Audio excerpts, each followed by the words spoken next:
আসসালামু আলাইকুম ওয়া রাহমাতুল্লাহি ওয়া বারাকাতুহু। ইন্নাল হামদালিল্লাহ ওয়াসসালাতু ওয়াসসালামু আলা রাসূলিল্লাহি ওয়া বা'দ। আজকে আমরা জানব কোরআন এবং হাদিসের আলোকে অনেক গুরুত্বপূর্ণ একটা বিষয় নিয়ে। আর সেই বিষয়টা হচ্ছে যে বিবাহিতা নারী যাদের ডিভোর্স হয়ে গেছে, তালাক প্রাপ্তা নারীদের আবারও বিয়ে হওয়ার দোয়া। অনেক বোন আছেন এমন, আমরা আবারও বিয়ে হওয়ার জন্য অনেক চেষ্টা করি, অনেকের হয় না, অনেকের এসে ঘুরে যায়, কথা বলে আগায় না। তো তাদের জন্য আল্লাহর কোরআন থেকে একটা আমল বলবো। কোরআন এবং হাদিসের আলোকে আলোচনা বুঝতে এর সাথেই থাকবেন। যারা এখনো চ্যানেলটি সাবস্ক্রাইব করেননি, সাবস্ক্রাইব করতে ভুলবেন না।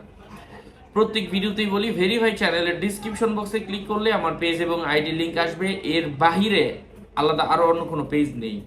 আমার নাম ছবি থাকলে আমার আইডি না অথবা আমার পেজ না, নাম ছবি দেখে বিভ্রান্ত হবে না। প্রত্যেক ভিডিওতে আলাদা আমি সাবধান করি, সতর্ক করি। প্রিয় ভাই ও বন্ধুরা, ঠিক এই আমলের মাধ্যমে ওই যে যেটা বললাম, যে দোয়াটা এখন বলবো, এটা বললে যেমন তালাকপ্রাপ্তা নারীদের আবারও বিয়ে হয়, ঠিক এটা বললে আল্লাহ গায়বীভাবে অভাব অনটন দূর করে দেন। শেখ ফরিদুদ্দিন রহমতুল্লাহ আলহি বলেন যে আমি একবার হজরত খাজা কুতুবুদ্দিন বখতিয়ার কাকি রহমতুল্লাহ আলহি এর নিকট আমার সমস্যার কথা তুলে ধরলাম। অর্থাৎ বিয়ের কথা বলেন, রুজি রোজগারের জন্য বলেন, চাকরি হওয়ার জন্য বলেন। তিনি আমাকে বললেন, খাজা ফখরুদ্দিন রহমতুল্লাহ আলাইহি তিনি বললেন যে তুমি সকালবেলা এই দোয়াটা 100 বার করে পাঠ করো। আল্লাহ তোমার বিয়ের ব্যবস্থা দ্রুত করে দিবেন, তোমার অভাব অনটন দূর করে দিবেন। মানে একটা আমলে কয়েকটা উপকার হবে। সম্মানিত প্রিয় দিনী ভাই বন্ধুরা, সেই অভাব অনটন দূর করার ওজিফাটা আমি আপনাদের সাথে শেয়ার করব। সাথে আছে আমি মুফতি জুবাইর ইমাম। আর এখন আমি দোয়াটা বলে দিচ্ছি, জাস্ট এই দোয়াটা আপনারা পড়েন। যাদের পড়তে অসুবিধা অথবা শুদ্ধভাবে হচ্ছে না, তারা এটা জাফরান দিয়ে লিখে রাখুন এবং এটার সাথে আপনারা সূরাতু আলাম নাশরাহ এই সূরাটাও কোরআন খুলে জাফরান কালি দ্বারা, মানে এটার নিচে যারা লিখে রাখবেন, এটা তো লিখবেনই, নিচে আবার জাফরান কালি দ্বারা সূরা আলাম নাশরাহ এটা লিখে আপনি মাদুলিতে ভরে সাথে রাখেন। ইয়াকিন ইখলাস একমাত্র আল্লাহ পাকের উপর কোনো মানুষ দিতে পারবে না, দেওয়ার ক্ষমতা আছে মাত্র একমাত্র আল্লাহ পাকের। 30 নম্বর পারা সূরা আলাম নাশরাহ, অর্থাৎ আলাম নাশরাহ লাকা সাদরাক ওয়া ওয়াদানা আনকা উযরাক আল্লাযী আনকাযা যাহরাক ওয়া রাফা'না লাকা যিকরাক। আমি এখানে আসলে আমি কি বলবো, আর এটা তো লিখতে হবে আপনাকে। কোরআন খুলে 30 নম্বর পারা দেখে আপনারা লিখবেন এবং যে দোয়াটা পড়ার কথা এটা কাজ না হওয়া পর্যন্ত করেন, আল্লাহ আপনার বিয়ের ব্যবস্থা করে দিবেন ইনশাআল্লাহ। লিখলে অবশ্যই মিশক আম্বর জাফরান দ্বারা লিখতে হবে। যাদের প্রয়োজন আমার সাথে কথা বলে যোগাযোগ করে কালি নিয়ে নেবেন, সংগ্রহ করবেন।